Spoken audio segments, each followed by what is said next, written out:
Un groupe de randonneurs sud-coréens vient de terminer une randonnée de 7 jours le long de la zone démilitarisée dans le cadre d'une initiative de Séoul appelée Sentier de la Paix. Il y a une section où l'on peut voir des soldats de la RPDC. J'ai pu observer un peu de leur vie et surtout j'ai pu assister à quelque chose de vraiment pacifique en regardant les oiseaux se déplacer librement entre les deux Corées sans aucun obstacle.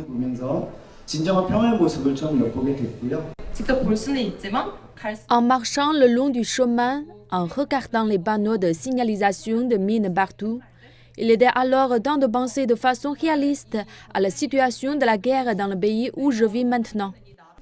Les Sentiers de la Paix étaient réservés aux Sud-Coréens, mais pour la première fois, un petit groupe d'étrangers s'est vu accorder un accès spécial. Voici la ligne de démarcation officielle. De ce côté, les troupes sud-coréennes contrôlent le terrain. Là-bas, c'est le commandement des Nations Unies. Et 2 km plus loin, c'est le centre de la zone démilitarisée qui s'étend sur plus de 260 km, divisant la péninsule. Nous avons une escorte militaire dont 2 sont autorisés à filmer. Nous n'avons pas le droit de filmer ni les champs de mines, ni les imposants murs de fils barbelés, ni les bunkers, ni des dispositifs anti-infiltration, en fait pas grand-chose. Il y a toujours quelqu'un pour vérifier que les caméras sont orientées dans la bonne direction. Le prix de l'accès est de maintenir la sécurité ici, qui, on nous a dit, est une priorité pour les militaires et pour nous. Pas uniquement nos officiers militaires, mais également le personnel de sécurité et celui des urgences qui viennent fournir un appui. C'est un aperçu fascinant d'un lieu que les civils voient rarement. Nous terminons la journée en rencontrant 2 hommes séparés de leur famille de l'autre côté de la zone démilitarisée pendant la guerre de Corée. Taek-koo, 86 ans, explique que la douleur d'avoir été séparé de ses proches en 1950 n'a pas diminué, ni même son espoir d'une réunification.